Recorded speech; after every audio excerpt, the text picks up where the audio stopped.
The whole idea of us putting this together is we've come across a lot of businesses, which are basically, you start off as solopreneurs, and you go into business really wanting to create a level of freedom for yourself. And sort of I find a lot of people get a bit stuck as to going, how do I go from solopreneur to actually creating a business that has the ability to run without me? So we're going to talk about some strategies that we use in our business and with our clients as well. Today, there's going to be a whole lot of information, hopefully to give you guys some action items to take away. But before we get into that, I am going to start a bit of an intro. I'm Cheryl Leong, based in Sydney, Australia. I am wife and mum to two little rugrats. Rebecca knows them well. I am the Chief Freedom Officer at the Growth Hub. We have an amazing team of 70 in our team now. We started probably about two and a half years ago. Like quite a few of you here, I'm in the property space. We have a very strong property community of about 12,000 people. I managed to grow. We've grown a global team of over 70 staff. We've got people in the Philippines and Sydney, Brisbane, and in India as well. So it's pretty much a borderless business. Property investor and developer and social impact entrepreneur. So everything that we do, it's always around how can we impact people that we connect with. So who's the Growth Hub? Just very briefly, we help property business owners leverage strategies, systems, and superstar virtual assistants to build profitable and scalable lifestyle businesses that can run without them. Who would like a business that runs without them? Sounds good. Cool. And you sort of go, is that possible? What do you mean runs without me? So when you start off, that seems like a bit of a long-term dream. But from this session, I'll be able to share with you how that's possible, where you can actually step away from your business, go on holiday, be able to say it's being looked after, it's actually growing. But how do we need to get to that point? So I'd love to hear, there's a little bit of engagement, a little bit of show and tell here. So I want to get you guys talking. What brings you here today? What is the thing that you saw this sort of workshop come up and you said, I really want to learn more? Feel free to pop it in the chat as well. What are you wanting to gain from this session? So to be able to focus your time. And I'll go to the next slide here, because basically what we want to achieve from this, and there may be, some of the things that you've mentioned are quite specific. So I'll make sure that I'll address them as to the types of tasks that can be delegated to someone. But the whole idea from today's session is to help you actually create a growth plan of the top 1 to 3 actions and strategies you can actually implement in your business pretty much after this session, to sort of go, okay, cool, this is the next step that I need to take. A few comments here. They are direct messages. How to leverage systems and processes. Finding that you're the bottleneck. That you're Daniel says, sometimes I'm my own worst enemy. And this is the thing. Like, we start in business doing everything ourselves. And we need to understand at what point do we need to actually look at the activities that we need to stop, to have stop, continue, start, and delegate effectively, right? How to efficiently outsource to free up more time for high value things, and enabling scaling up and building an amazing support team. And that's exactly right. So at the end of this, we will have a bit of a plan that you set out so that you can take these real actions. So what I'm going to go through today is understanding, and to begin with is to start with the end in mind. Like, what's your end goal, right? The stuff that you're wanting to systemize and automate the business and all, that's sort of the mechanical stuff in between. But I love to understand, why are you doing this? What are you trying to achieve from building this automated, scalable business? Because there's a reason why we're starting business, right? Because it's not because it's a walk in the park. It's challenging. You don't have a paycheck at the end of every month, right? So why are we making ourselves so uncomfortable? What are we working towards? I've got some pointers there. Freedom to choose how you spend your time, to give back to the community. I know a lot of people, often they're like, if I had, all the time in the world and I had all the funds that I have, what would you do? Right? And so many people, I'd say 95% of the people are like, I want to give back. I want to do more charitable work, that sort of thing. I want to support my family better. I want to live in the home of my dream, drive my dream car, to travel the world. Are there more why or deeper end goals? Do you agree that often we're starting businesses because we want to have some level of freedom to choose what we do, freedom how we're spending our time? And it's not necessarily just a monetary thing. Money is a part of it, absolutely. But it's really just to be able to say, hey, I can choose if I want to spend time with my kids, or actually they're quite annoying, I don't want to spend that much time with them, I want to do something else. That's me, right? But the challenge is, and if we're talking, we've got business owners here, the challenge to get to that point is that you're doing everything. You're probably doing everything at the moment, and you can't take on as much business or clients because you're maxed out, and the other part is, if you've got to your capacity, often it's like you can only take on this many projects. If you're developing, if you're a buyer's agent, it may be, you might be able to take on 2 projects, 4 projects, 4 clients in a month, that sort of thing. And you sort of go, how do I get to the next level? Right? Because I'm already maxed out with my time. So that's the other challenge, is I don't have enough time.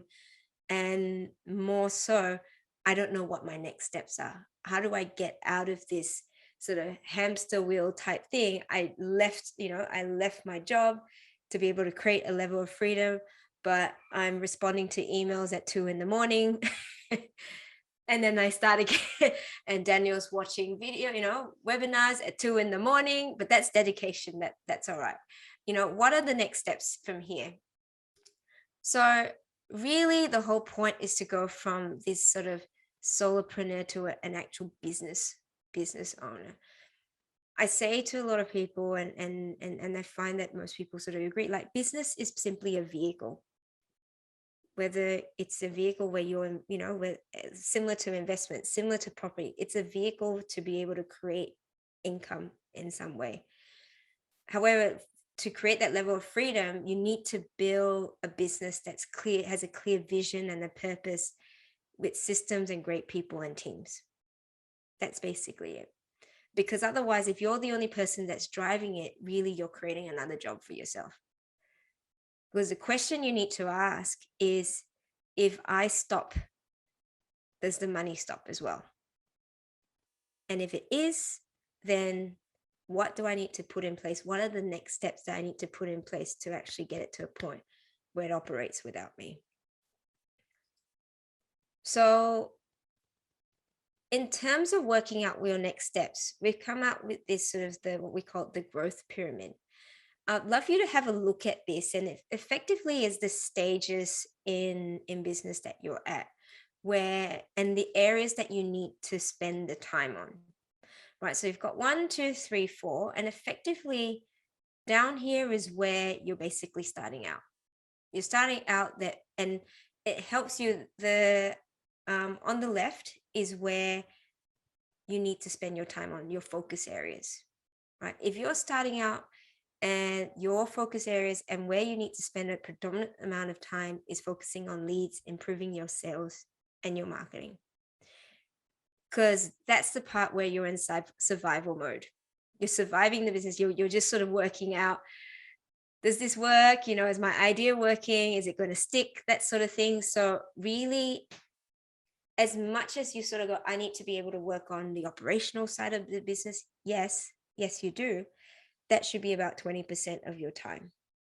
80% is really focusing on your marketing, how you're getting yourself out there and how you're building awareness and attracting people to you.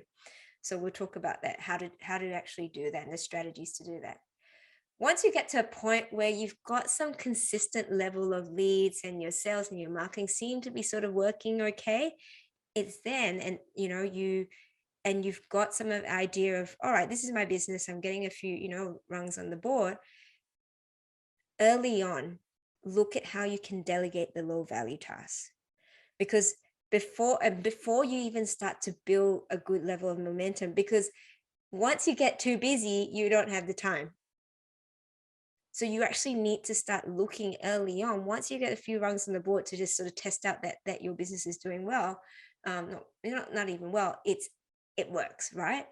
It's early on, look at how you can take off those tasks that are not actually bringing you the money, right? And you can understand by doing that is understand your numbers. What are the numbers you need to understand? And on a high level, it's understanding what your value is and putting a number on that value. So it could be $100 an hour, $200 an hour, $500 an hour, right? And that is a really quick and effective way to go, do I actually need to be doing this, or can I pay someone else to do it? And this is the start of you also building up your operational machine. I talk about starting to think about your systems and processes and all of that, right? And then the next stage is when you're getting to the point that, all right, your sales and marketing is doing well, operationally, it's starting to get into a bit of a flow. You then want to be able to start growing that team, a more sort of I say, not necessarily a substantial team. I'm not talking about growing huge teams, right? It's around growing the right people, the right team, so that you can start to think, who do I need to plug into parts of my business to start to step back from it, and that I can focus on more important things. That's when you get to stage 2. And then stage 3 really is that point where you're starting to go, how can I really start to gear this up, that I'm thinking about how I'm actually exiting this business. And exiting doesn't necessarily mean that you've got to leave it. It's just to be able to say, I don't necessarily need to be the day-to-day person that's constantly there, right? That's what I say, start with the end in mind. We start businesses with survival mode, but in fact, the way that we get from stage 1 to stage 4 is getting really clear on what that exit strategy is. And it doesn't necessarily need to be a sale. It can be just a mere fact that I only want to spend 2 hours, an hour a day on the business, and it runs its own, runs on its own. Who can sort of look at that and say what stage they're at the moment? Where are you sort of at in your business? Are you stage 1, 2, 3, 4? I'm thinking if you're 4, probably wouldn't be spending a Thursday night here, but cool if you are, because you can always learn. Stage 1 and 2, yes, operations and higher, fabulous. And so what this means, that we can look at this and go, okay, what are the things I need to focus on? Because often I find when you're starting up in business, because there's so many things you can do in business, it's overwhelming. You go, I don't know if I should do this or should I do that. I'm like, the whole point is to be able to help you streamline and work out what to do. All right. So before we go into that, if you've got a little piece of paper around you, I'd love for you to fill this out and just scribble somewhere. I want to have a bit of a think about what your revenue is now, where you are now, and where you want to be in 12 months. Again, start with the end in mind so that we can work back and deconstruct the steps that you need to take. Okay, so what's your revenue per month at the moment? You don't have to share this with anyone. It's totally fine. It's just sort of what the revenue is per month, what your income is per month, and what you want it to be in the next 12 months, right? Be courageous to think big as well. Okay. And why I say that, because your 12-month goal, you want to be thinking of a figure that is not just based on you generating that income. Okay. So what do I mean by that? So for example, if you came from a corporate job or whatever that might be, and you're earning an income of, let's say $10,000 a month. If you're telling me 12 months from now, you want to be earning $10,000 a month, I will do a virtual reach out through the video and give you a bit of a smack around, because that's because that's a scarcity mindset. And when I say a scarcity mindset, it's thinking that you are still the only person that's going to be generating that amount, right? I do want you to think big, to be able to say 12 months from now, this is the income that I want. Still make it realistic. Might not be $1 million, could be $1 million, but think about, if I had a team, what could I generate in 12 months? Then note down the number of deals or sales, if you're talking about sales, or whichever number of clients per month that you have now and that you want in 12 months. I work more on the revenue side of things as opposed to number of deals and clients, but then again, depending on your business, you've got different metrics as well. So here's the more softy stuff that I want you to keep track of. How many hours per week are you spending on your business right now? How many hours per week are you spending on your business? So really, like, have a think. Are you up at 6 a.m. and working till 8 p.m? Calculate how many hours, right? 12 months. I do not want you, Daniel, to be waking up at 6 a.m. and working till, crazy hours at night. You need to be able to go, I'm working towards something, because constantly being in the hustle mode isn't good for you either. We often, as business owners, also lose track that we're in business. We constantly think we need to be busy. We constantly need to be in the hustle. But we also lose track of the goal that we built businesses for, is to create that level of freedom. So you want to have a goal to be able to say 12 months from now, maybe if I'm still starting up my business, it's still going to be fairly busy, but it doesn't mean that you need to, because if you're able to grow a team, you are able to delegate and outsource a lot of that stuff as well. So have a think, if you still want to work 8 hours a day, 6, 4, work towards something. And the role that you play.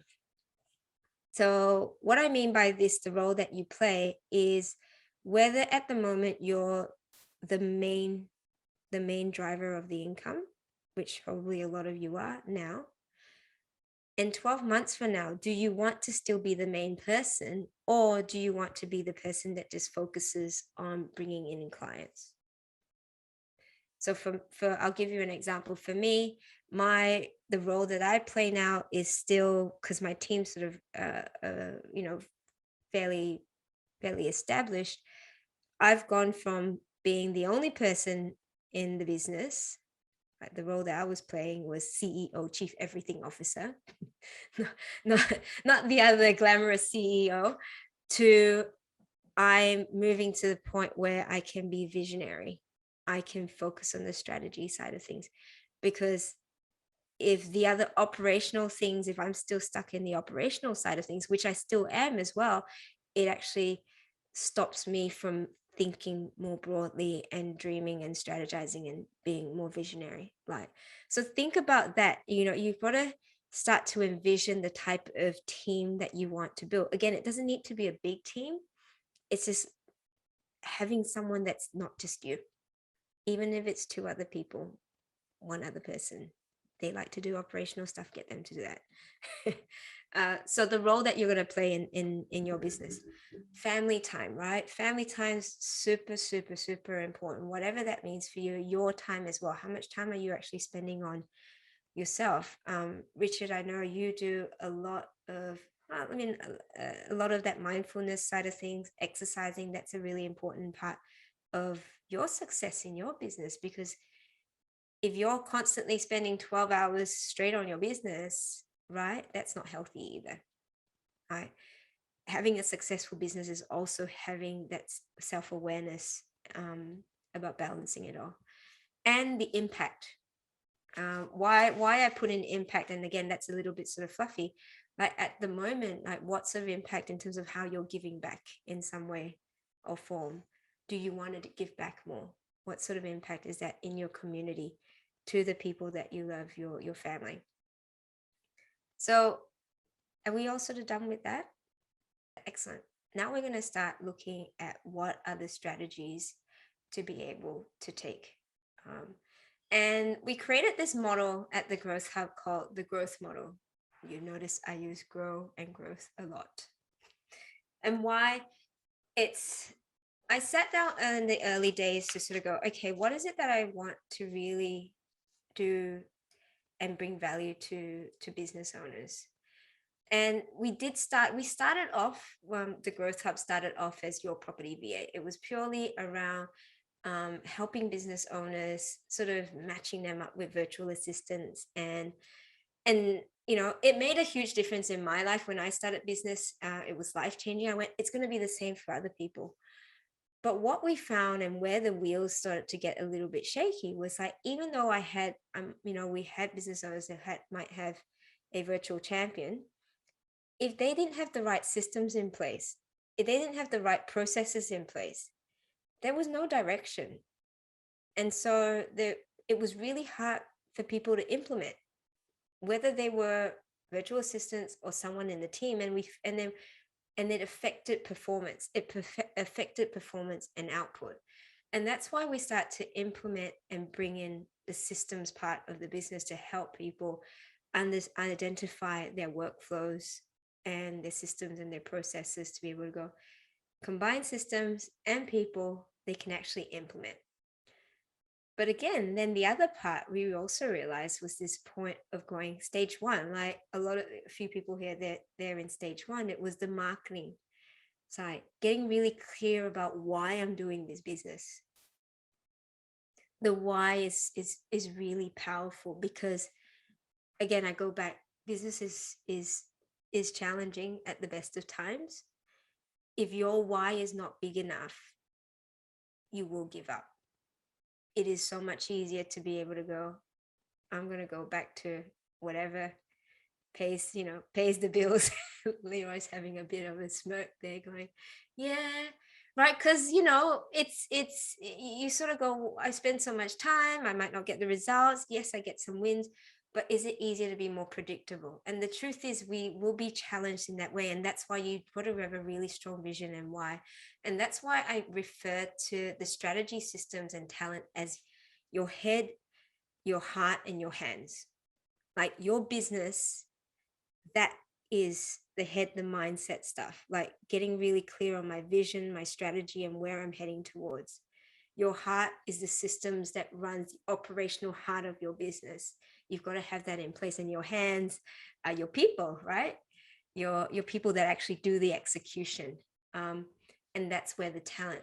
So if you're looking at, for those of you who identified where you were on that growth pyramid, whether you're stage one, stage two, I'm going to break it down. You can see here, I've put the little red numbers here so you can identify where you need to start focusing on as a priority. Doesn't mean you don't do the other two, but I'm saying spend most of your time, 80% on your time with this side of things. You can see my little cursor, right? So for the next sort of hour or so, I'm going to dive through each of these segments to be able to identify what the strategies are for each of these. And feel free at any time, if you've got any questions, to just pop it in the chat or just unmute yourself. Before we dive in, does anyone have any questions about the growth model? Yeah. Cool. Alrighty. So have that sort of pictured in your head. And I'm going to start off with stage one in terms of strategy. And what the challenge is here for a lot of people is they have the unclear direction and strategy. And what that means is that they're at the point where they're saying, I need more clients and deals, and that looks like salsa. should be sales. I need more salsa in my life. I don't know how to market myself or my business. How do I stand out? I get the question all the time. How do I get more leads, Cheryl? How do I bring more leads into my business? Right. And I had a great call with a real estate agent today. He says, Cheryl, how do I stand out in the industry? I'm a real estate agent in Southwest Sydney. There's thousands of real estate agents. So I sat down with him for a while, and what this is what I hear very often is, how are you standing out in the market? In a crowded market, even think like, do you dress like everyone? Do you talk like everyone? Is your message the same as everyone else? Because if it is, then you're just going to blend in like the rest of everyone, right? Who do you need to be, and who do you need to be the go-to for people to sort of go, oh, this, if it's Leroy, yeah, Brisbane development sites, he's the guy. That's the sort of person that you want to be known as, right? And then Richard's doing stuff in Newcastle, that you want to be that go-to, but how do you establish that? So that's the challenge a lot of business owners have, is that they don't really know where they sit. And then I don't know what my next steps are for my business to grow. This session will hopefully provide a little bit of direction there. And the next part is, I know what my end goal is, but I don't know the pieces to bring it together. Does that make sense? Like, I know I want to create this, but what are the steps to get there? Right. So what we need to be able to do is, back to the growth model, is we talk about a clear vision. Like, are your personal and business goals aligned? And when I say personal and business goals, why that's important, because you might say, my business goals are, I want to make $1 million in revenue in the next, 2 years or whatever. But your personal goal might be, you sort of go, oh, I want to pay myself 100,000. And you sort of go, all right, that's a lot of revenue, and you're paying yourself 100 grand. Does that sort of align? Does that align? You know what I mean? So one of the things, if you haven't gone through that, to actually sort of go, does my business and personal life actually come together? Because that's really, really a big part of driving it forward. Set out your 10-year goal and begin with the end in mind. It can be 5 years if 10 years is too far, but the whole point is to be able to work backwards. If you can reverse engineer,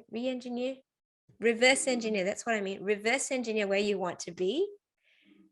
If your 10-year is to be on the Bahamas every quarter, like, sipping margaritas, whatever, how do I get there? And you've got to actually say, 10 years from now, this is my thing. Like, I have the ability and the freedom to be able to travel as often as I can, but what do I need to be able to do that? And it allows you to break it down a lot easier.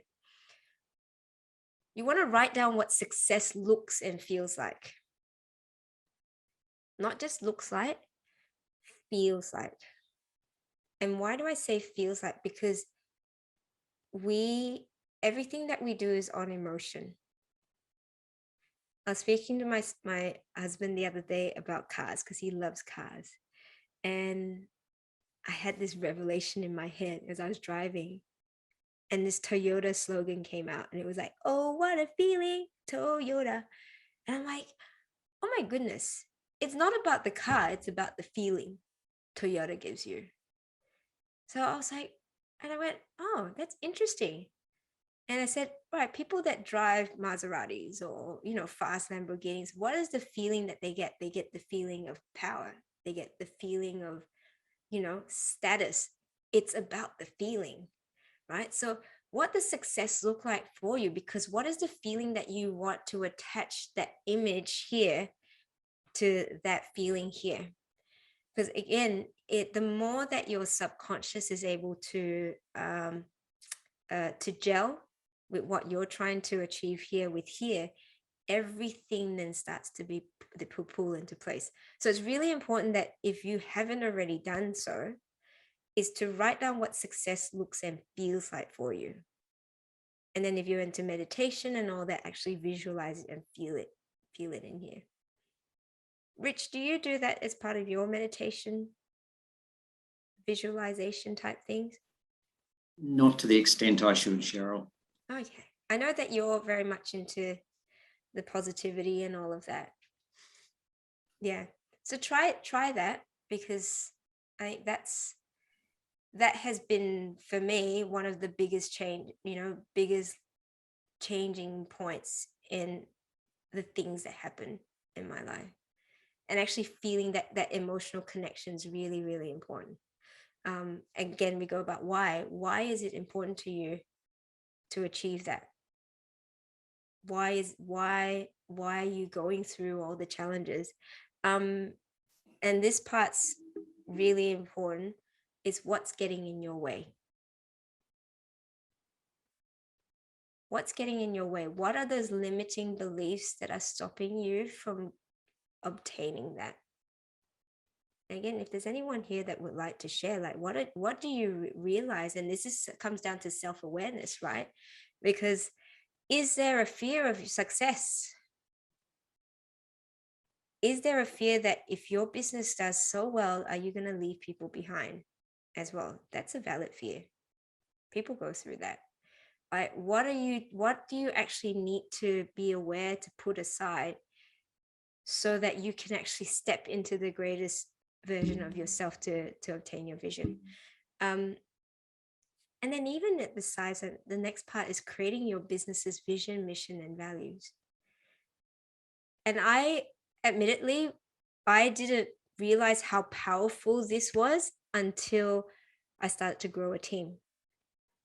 Because my team, if I talk to my team and the people that have been with us a long time or have left and returned, is that they believe in the vision. That is the most powerful thing, because when you have people who are aligned with your vision, they are more motivated to move forward. They are motivated. They're not there just for the income. It helps to have good income and helps to be motivated as well. So the combination is really good. However, just be really clear as what do you value as a person and as a business, because you will attract that sort of person to work in your team. Cool. Any questions about vision? And if anyone wants to share what's your vision of your business, feel free to pop it in the chat. What's your vision? Do you have a vision? And if not, maybe spend some time thinking about what that is as well. That's a little homework piece. So the next part of the growth model and strategy is, and this all comes down to that marketing part. So whoever's in sort of stage one, this is part of marketing, positioning, be the magnet. So we put together this magnet framework, and I call it the magnet framework. Is what I've realized with marketing, so much of it is around building a personal brand. It's building a personal brand before you build your business's brand, because people are attracted to people. And you can utilize this magnet framework with, and I'll go through what that is, to work out the type of marketing and where you position yourself in the market. So the number one thing is M. It's the mindset shift. So much, again, 80% of business is mindset. Why do I talk about the mindset? Because there's so many things that hold us back from marketing ourselves. Number one, like, imposter syndrome. Am I good enough? What if, people are going to realize I'm a fraud? I don't really know everything. So many people. Two, like, I don't want to be in front of video. I'm terrible at video. I don't want to do video but I know, Leroy, you were so opposed to video, and then you start to put stuff out there and people started engaging, right? And so you realize, like, video is so powerful. So, what are the things that you're recognizing that's actually stopping you from stepping out and building a personal brand? I know people also say, no, I'm not that sort of salesy, showy offy person that goes on social media and all that. They're just sort of showing off.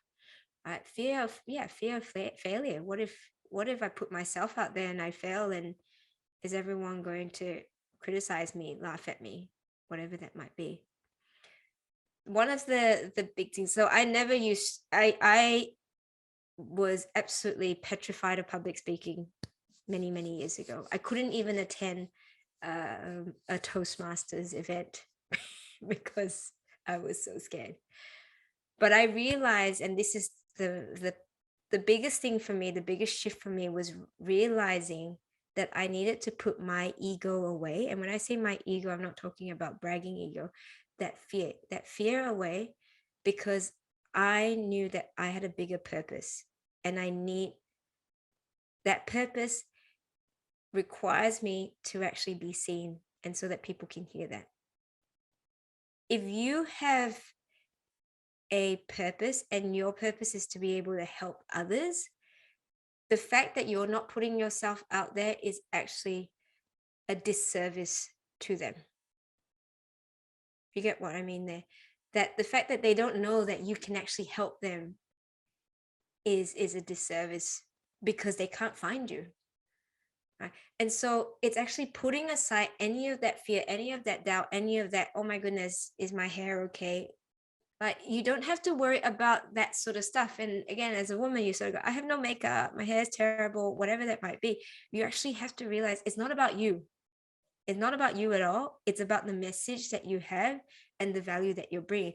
So that mindset thing, if you can address that as the very first thing to be able to help you step into the best version of yourself, because being the best version of yourself is what's going to be the thing that attracts people, which is how are you attracting people? How are people aware of what it is that you do?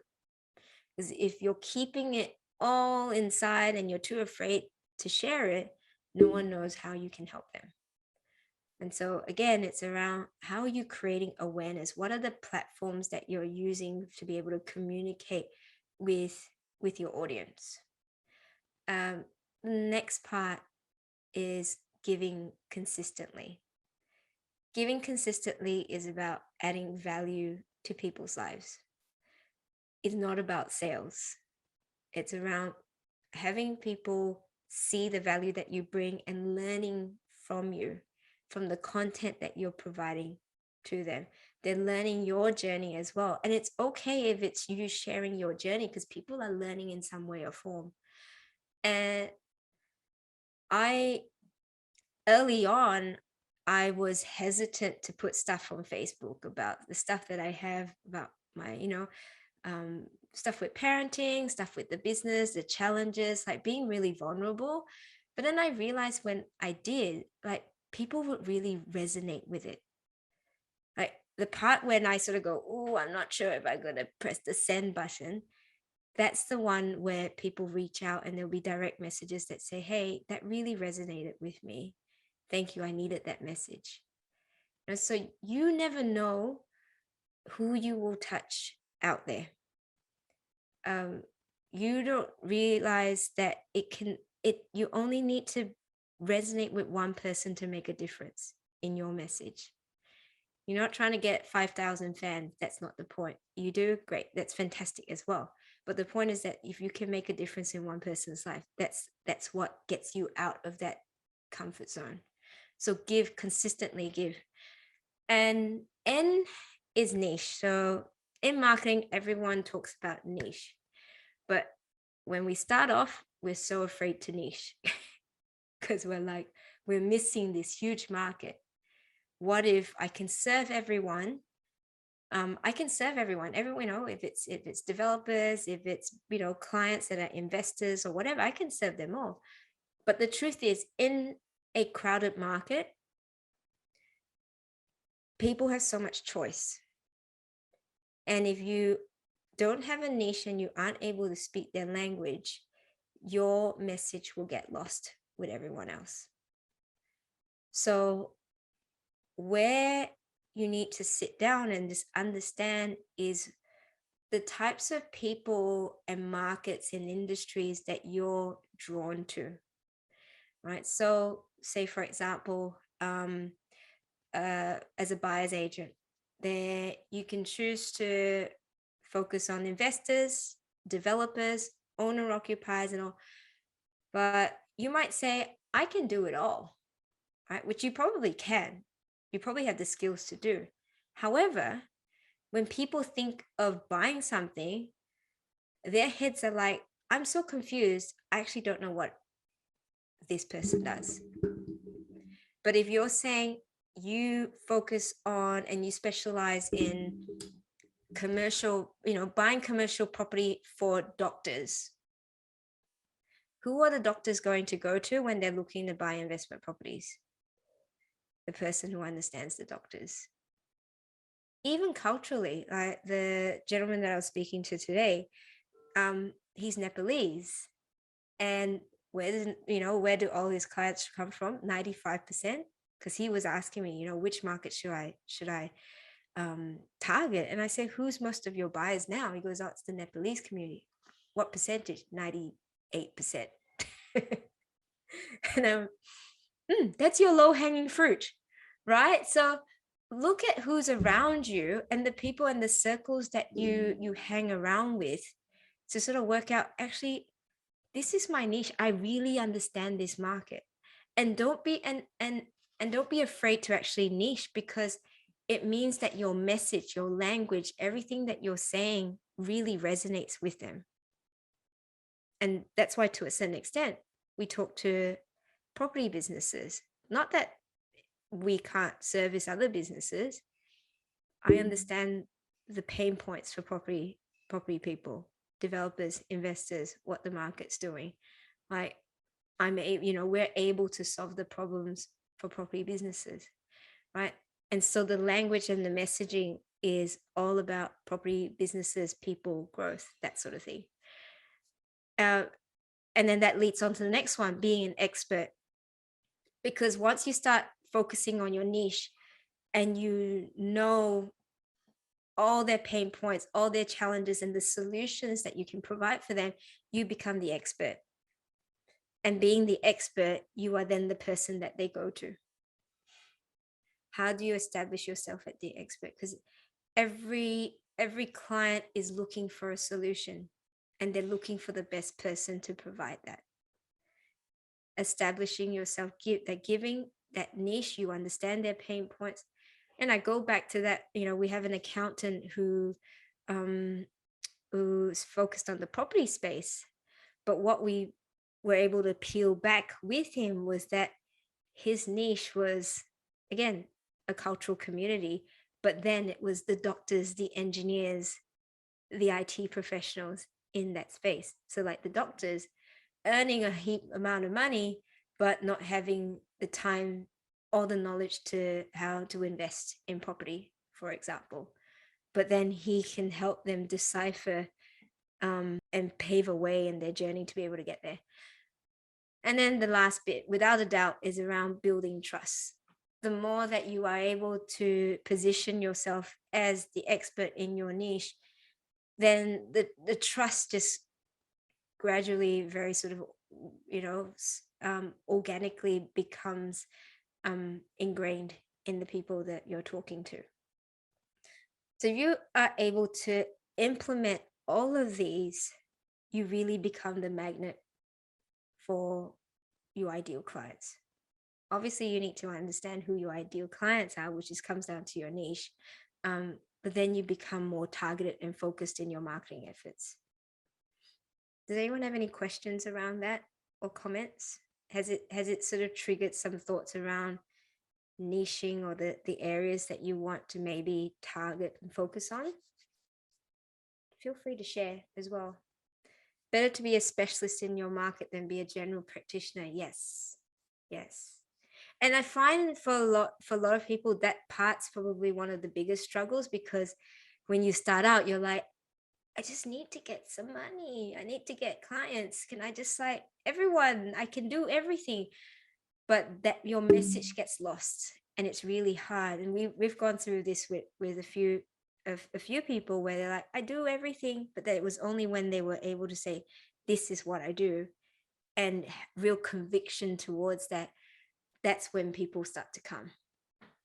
So the next part, once you've got your vision, you've got your position, you can execute, where you can work out the channels where your ideal client hangs out, where your niche hangs out. When I look at developers, say if you're building high-end developments, that's going to be part of your brand, right? And so with developers, I do recommend that you do have your niche in terms of, I build in the eastern suburbs or whichever, because of Sydney, because there's a certain level of, say, status or quality that people expect out of that.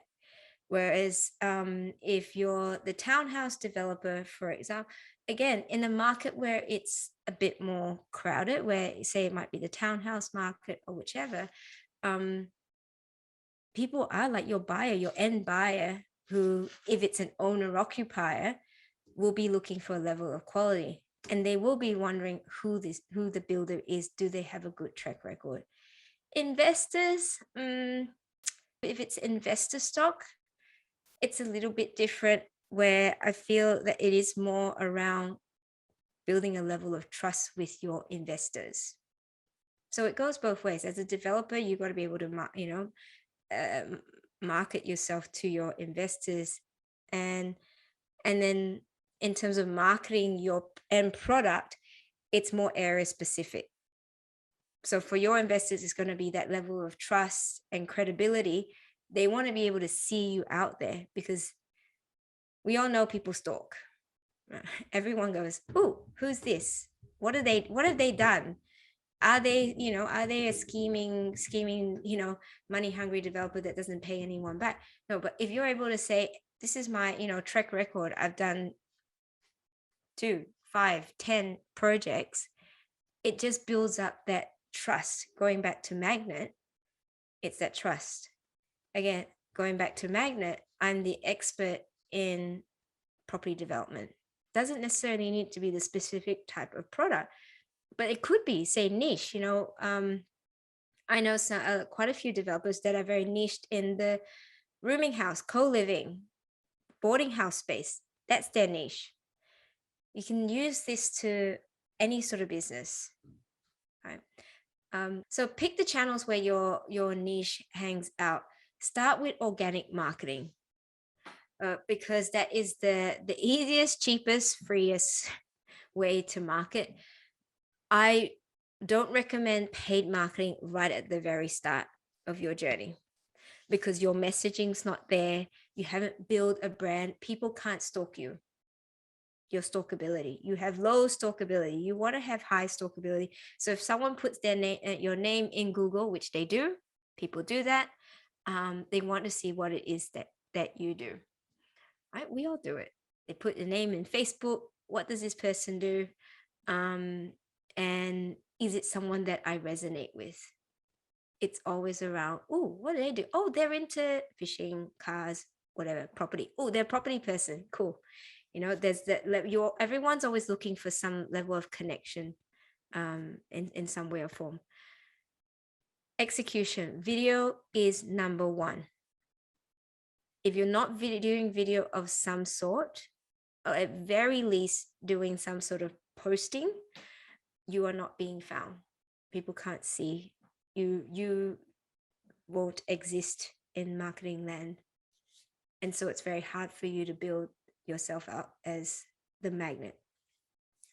Consistency is key. So if you're doing video or you're doing any sort of post, right, like post once to begin with, once a week or twice a week, it's totally fine. It's just a matter of consistently being able to be seen in some way or form.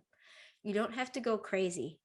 But if you think about it, if you're doing one video a week, how many weeks are there in a year? 52.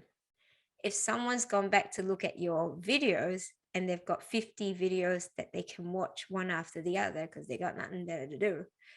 They've got 50 pieces of content of yours to absorb. So do you think that they're going to think that you're the expert in that field by the end of it? I'd say it's a big yes.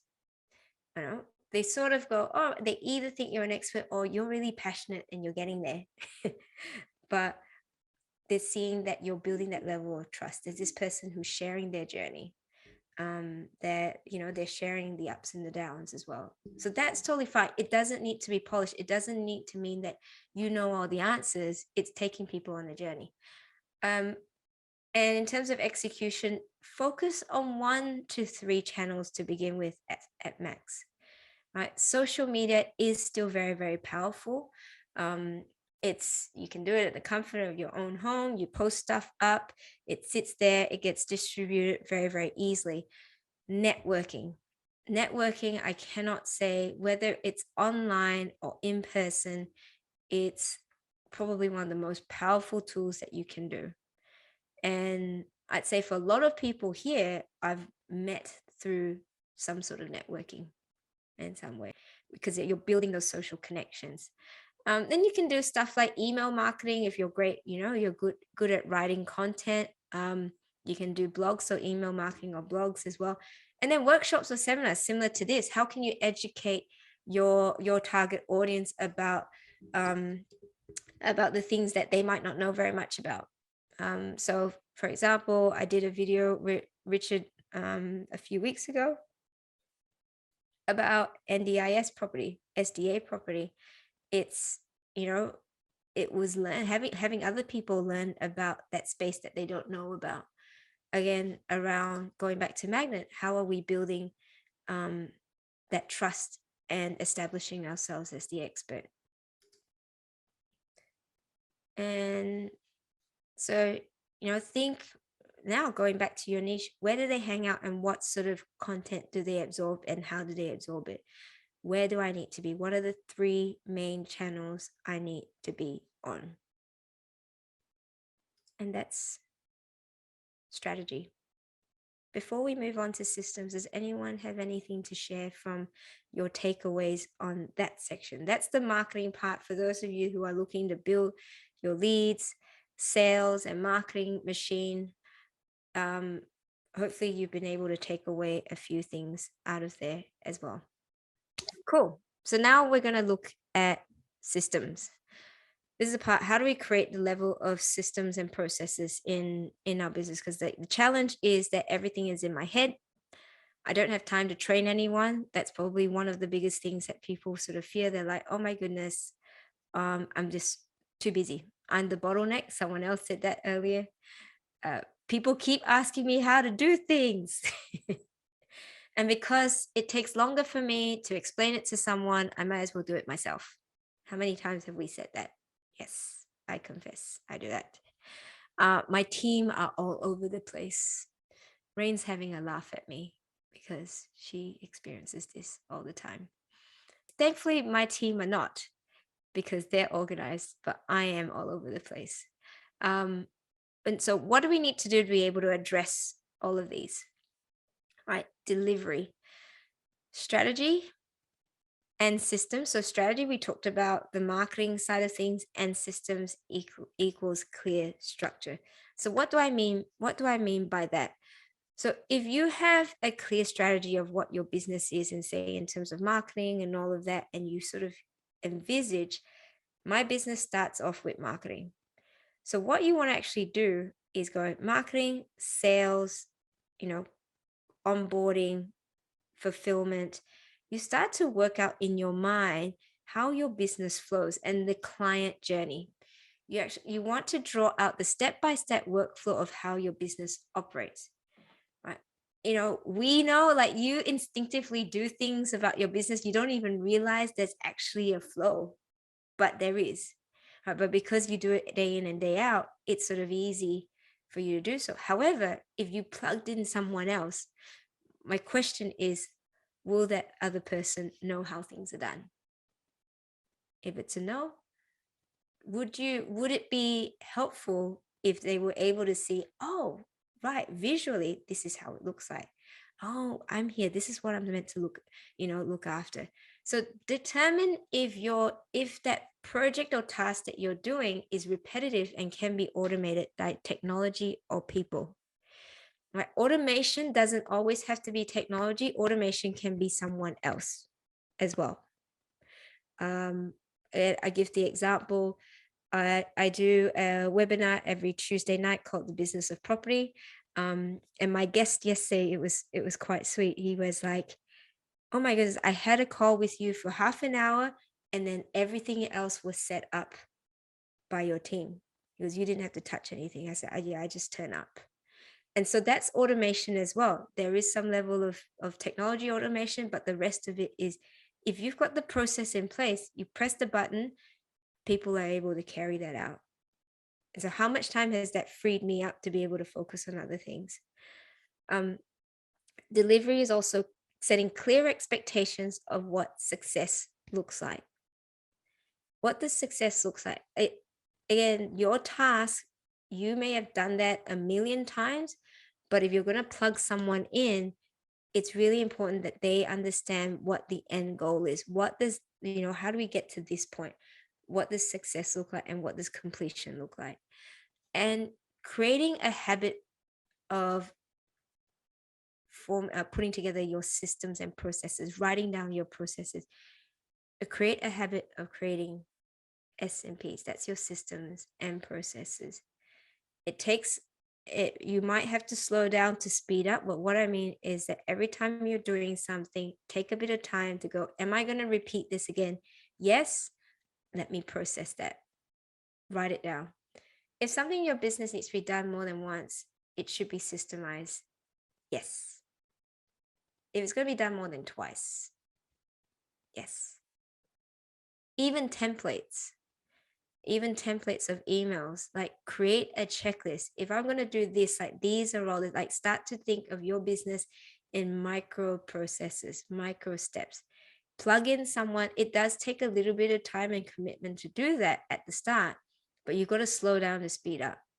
Before your business gets to a point where you don't have the time to do so, or you don't have someone to do it for you or with you, but you really want to start to do that, because imagine if you put someone in that place, in that position to do it, and they're doing that. How much has it freed you up to be able to focus on other things? Right? And then create your process library. So start to go, when you create your workflow, and I'll talk you through this now. So with most businesses, this is sort of the core, I'd say the general structure in terms of the main bits of your business. If you're just a solopreneur at the moment, you probably think, what? It's only just me. It's all operations, right? But the truth is, you got to start thinking of your future team, breaking it down into, I do some level of marketing. I'm going to break that down. Put that into little segments and start to go, all right, what am I doing with marketing? What are the channels that I'm doing my marketing? Facebook, networking, who am I marketing to? So Juliet, if you're talking about investors in developments, how am I marketing myself in that sense? Am I networking? If I'm networking, how do I ensure that I'm capturing people in my CRM, and how do I consistently keep in touch with them? Sales channel and sales, we also go, oh, I'm not a salesperson, but we do sales in some way or form. If you're wanting someone to buy into your service or product, you're going to have to do some level of sales. But we're not talking about pushy sales. We're talking about natural selling, actually providing a solution to their problem. So you've got to break that down again, like from a sales perspective. What am I doing in terms of, do I take people through a discovery call?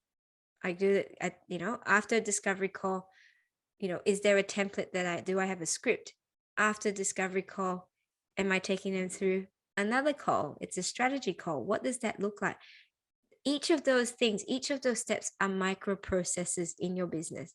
And the more that you're able to dive in and create them, the more you are able to scale more seamlessly and effectively. It doesn't need to be perfect, progress over perfection, but the fact is that you want to start looking at your business as an organization that you're trying to fill in the gaps.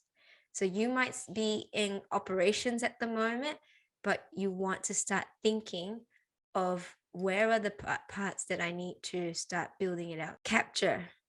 It's stage 2, capture. I've brought in my prospects, my new clients. How am I capturing my leads and my tasks? So leads are the people who are potential clients, and tasks are how am I actually executing the role that I'm doing. So like project management, what are the steps that I actually need to take my client to go from entry to exit or repeating. Set up at very least a basic task management tool like ClickUp. If your business has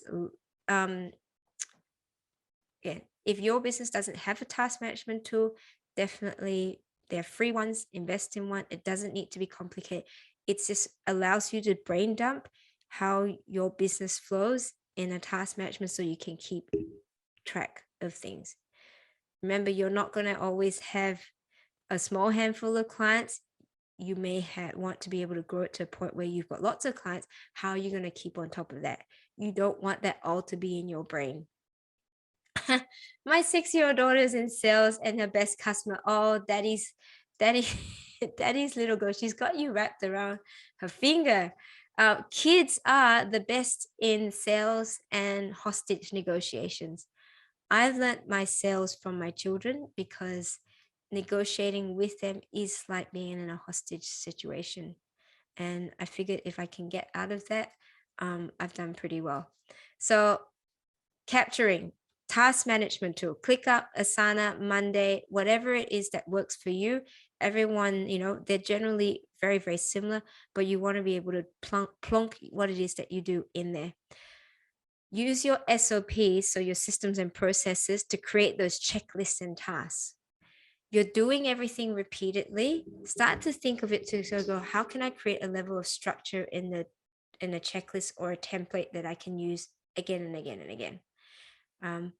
Also, if you're dealing with a higher volume of clients, set up a client relationship management tool for marketing and communications.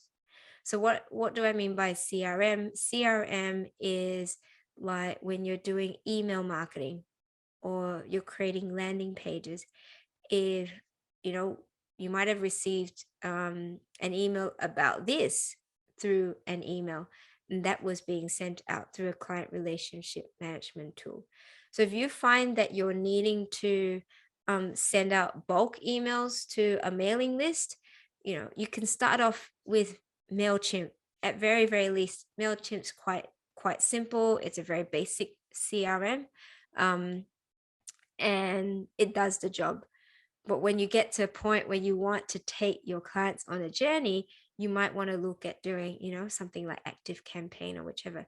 But at the start of your business, you want to just have simple tools in place and you can always upgrade from there. But it's really what CRMs allow you to do is you can actually identify where your prospects are on your on their journey. Are they someone that's downloaded something twice? Are they someone that has never downloaded anything at all? You can get a little bit of an idea of who's actually been interested in your product or service. And you want to capture all the information of your clients and prospects because that is where the gold is. Okay, automate. Can a project or task run without you? Are the steps and processes clearly set out so that people know exactly what to do? We go back. All this part about systems is around, and it'll repeat again and again because that's what systems is. It's about repetition. How can you make sure and ensure that if someone was going to complete the task that you're doing, that they can do it as well? So set it out in your task so that you can automate. I gave the example of the Facebook Live, and create templates to reduce human error. Emails are a great example of that. We're so used to writing emails, but we don't have to write every single email. Use templates and tweak them.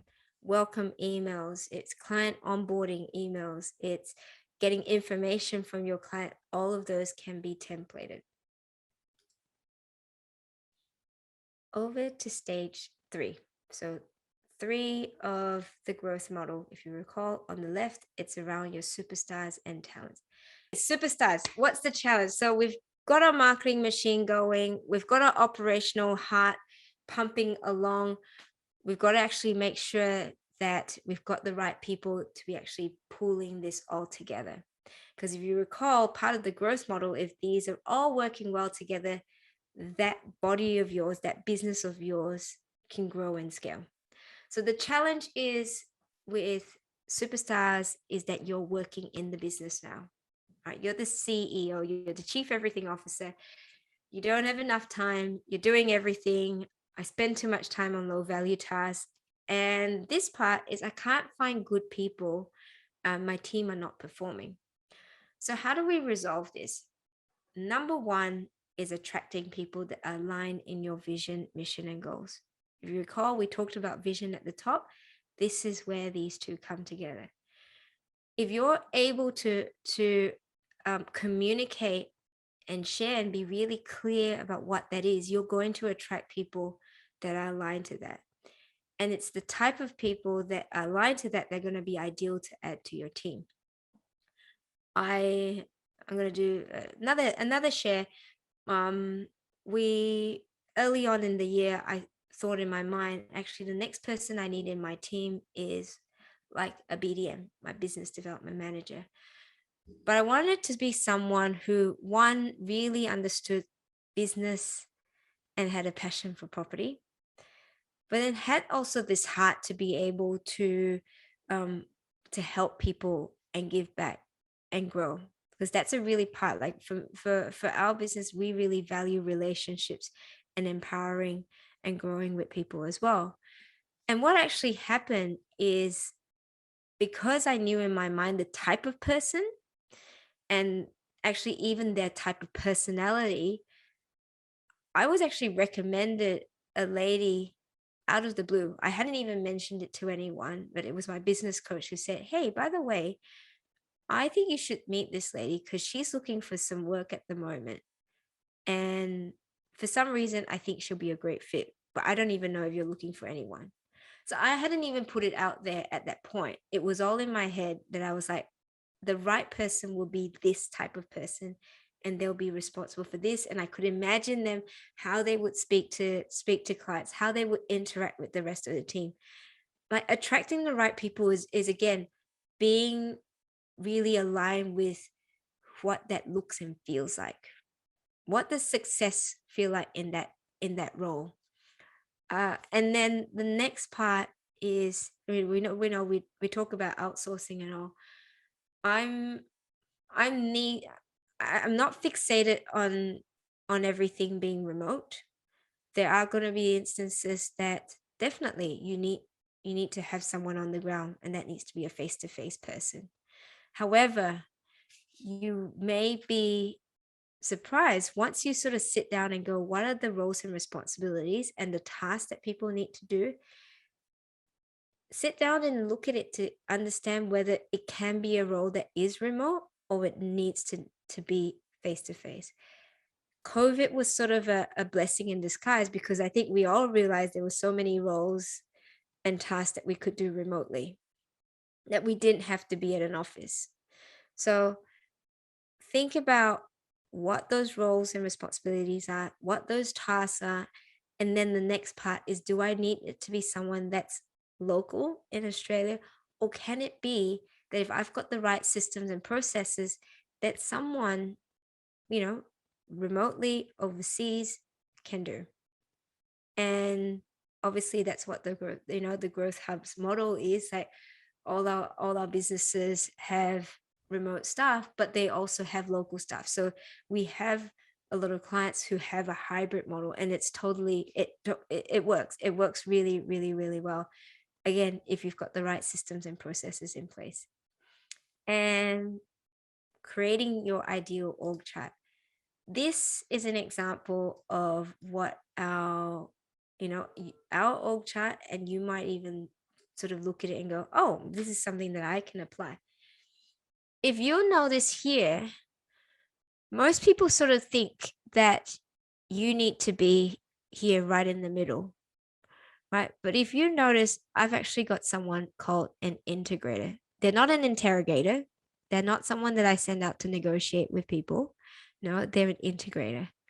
So what does an integrator mean? It's actually the person who's almost like an operations manager or general manager that eventually is the person that looks after all the other parts of your business. So you're here at the moment. You've got to look at who I need to plug in to my business. Do I need an EA to begin with to help me get onto my emails, my calendar, all of that? I've got my extraordinary EA, Jet, here. And many of you have probably, if you've interacted with me, you might have met Jet as well. She's the calendar ninja. She's the gatekeeper. So when I first started, it was me and an EA. Eventually, my EA moved on to become my person who is in client success, so looks after our clients. So you can always grow out your business. It's more so understanding which part of your business requires a resource to be in, and what does that look like, and building out that success profile. Engage. People that feel valued are engaged and productive. So even with and this is applies to whether someone is in your business or someone who is outsourced. With your remote team, right, you've still got to be able to have them feel that they are part of your business, that they're not sort of just a separate entity. And how do you do that, right? Is to match skills and individuals to the specific task. Why I put this out there is particularly when we talk about outsourcing, I think there's this misconceived notion that if I have a virtual assistant, that they're going to be able to take off everything off my shoulders. They can do social media, they can do emails management, they can look after the clients, everything that I've been doing, I can have someone do.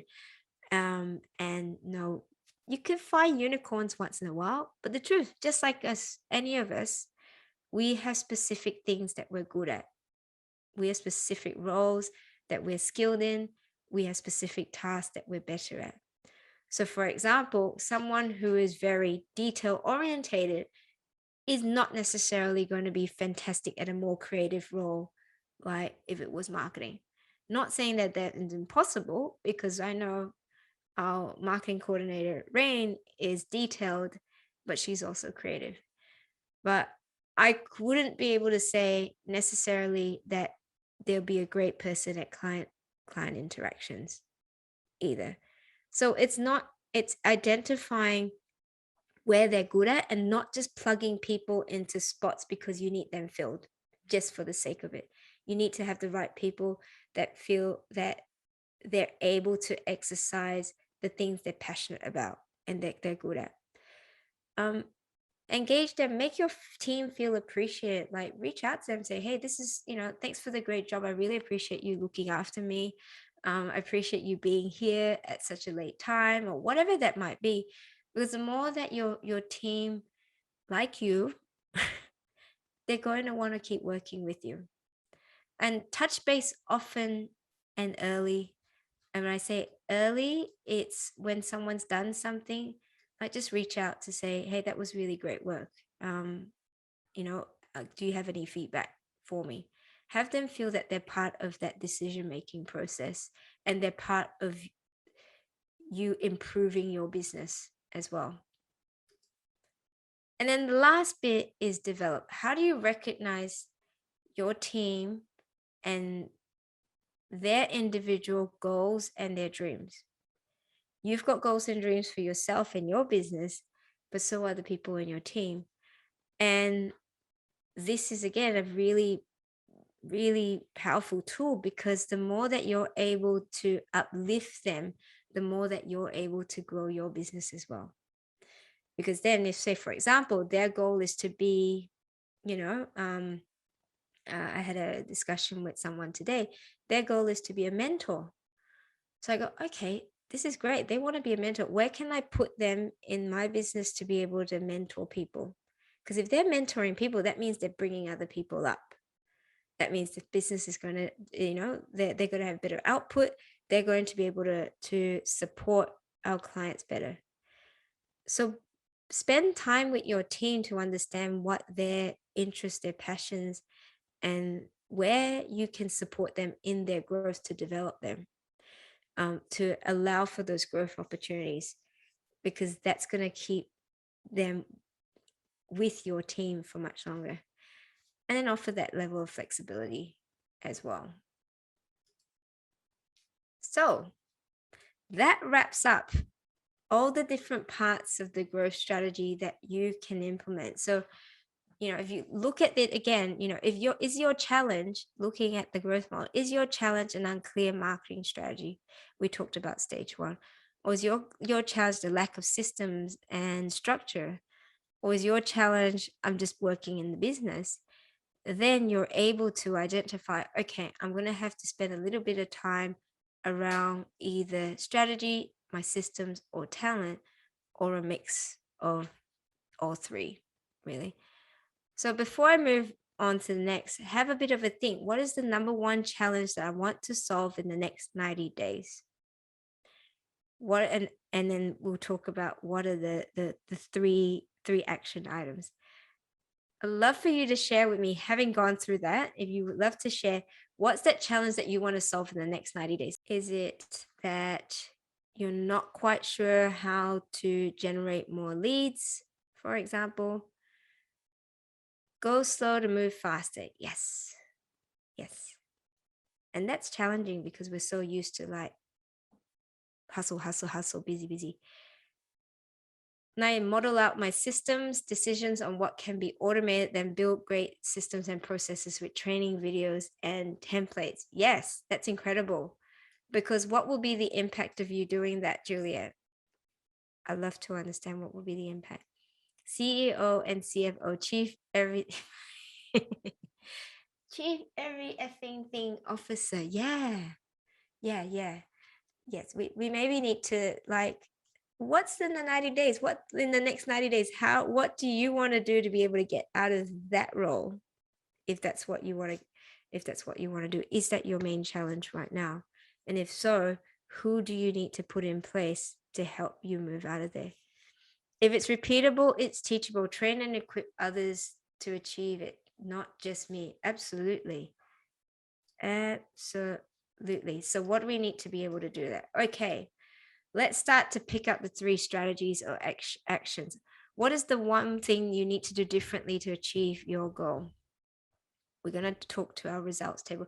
So if you go back to the results table that you were writing on before, early in the piece, where it was the now and 12 months, right? What is the number one thing that you're going to do differently to achieve that goal? Whatever that goal is. And if you're not doing it at the moment, what's the number one thing to do? And then have a think, what is stopping you or could stop you from executing these strategies or actions? What could be stopping you? Have a clear awareness of that. Is it you? Is it your own sort of fear? Is it possibly, and talk about things that you sort of go, oh, I'm going to be traveling, or I'm going to be moving. I'm going to be, I've got young kids. And why I want you to think about that, because once you're aware of it, what you can actually look at it is to be honest as to whether they are actually excuses or they're actually real things. Because often we put these barriers in place because we think they're sort of, they are legitimate, but at the end of the day, it comes down to the priorities. These things are, and these hurdles are always going to be there. It's how do we prioritize how we're spending our time, or how do we work around that? Because it's around solutions as well. I thought for a long time, like my kids were getting in the way of me doing my stuff. But I realized as well that was my excuse, sort of almost like self-sabotage, right? Because I could sort of blame it on them, I couldn't take responsibility that I could actually do something. I could actually come up with a solution. So have a think, what's the number one thing you're going to do differently? And then have that awareness of what could be stopping you from doing that. And actually the third part is having a think about whether it's in fact an excuse or you're actually going to come up with a solution to get over that.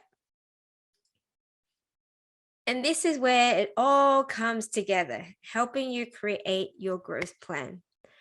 So I love as well, if you've got your piece of paper, to sort of note this down. This is your plan that you can stick up on your wall or whichever. I want you to fill this out. So I am currently, whatever you want, if you're currently working but you want to be able to, create your own business, or I am currently starting up my business, or I am currently, say for example, I'm currently doing too many hours in my business and I want to be only working 4 hours a week, whatever that might be. Fill that out.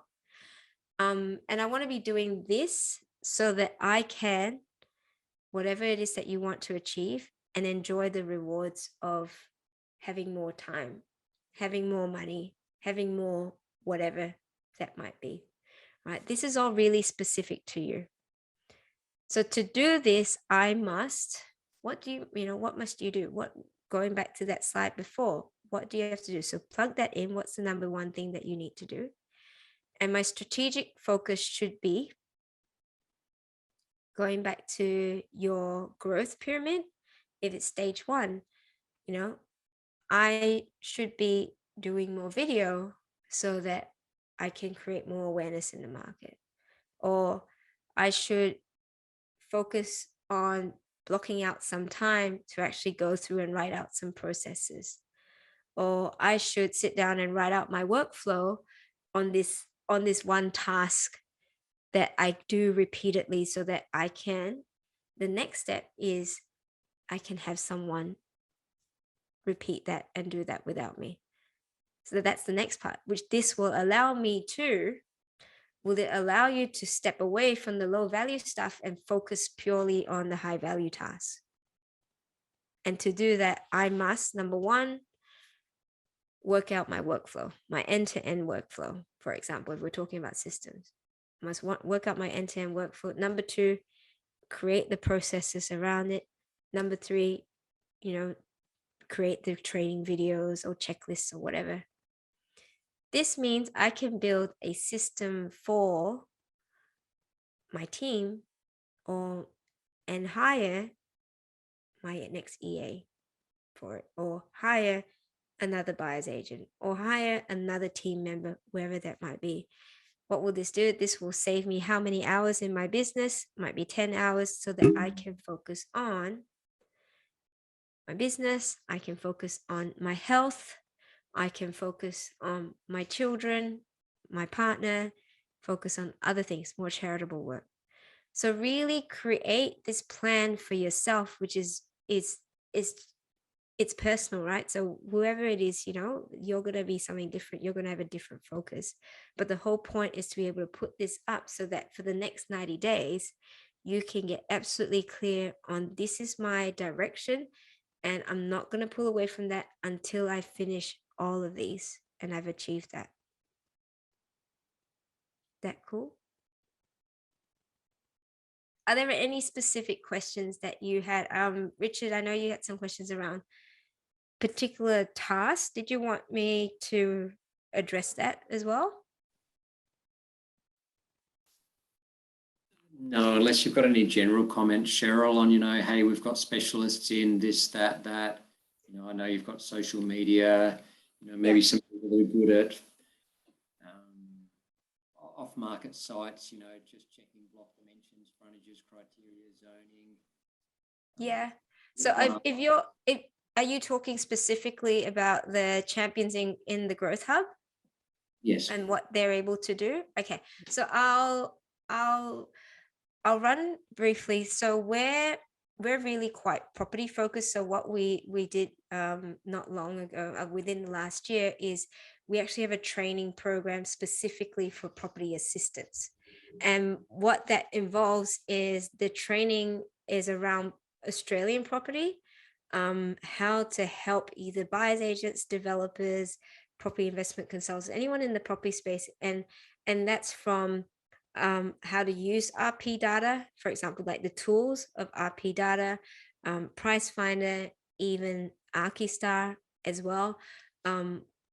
We teach them on understanding what do you mean by zoning, what sort of zoning, land size.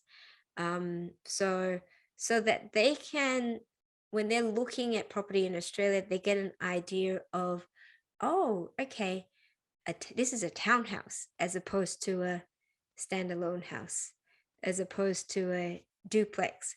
Because even these things which we take for granted, that we understand what a duplex looks like, when you're talking about someone who's never seen a property in Australia before, like there's a level of upskilling that needs to happen there.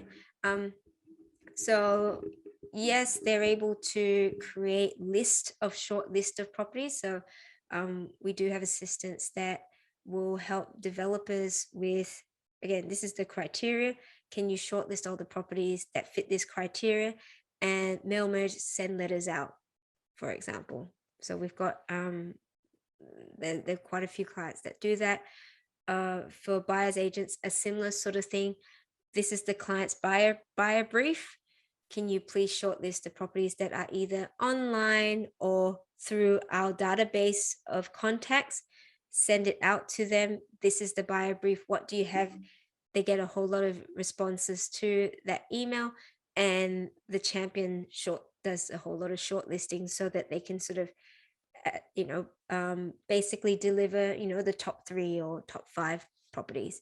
So they've gone through that level of training there, and there's quite a bit of that property stuff that's involved in there, even helping with property reports and all.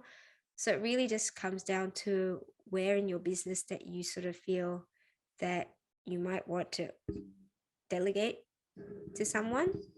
Do the general social media, can do social media. Again, it's like understanding the core types of tasks that you want someone to do. We sort of do a little bit of a matching. All right, what does your business need? Who is the type of person that needs to be able to execute that? So the main thing is that you're able to take away some, good strategies and action plans from here and just apply it to your business and keep it moving forward. Thank you. Thank you very much for being here, guys.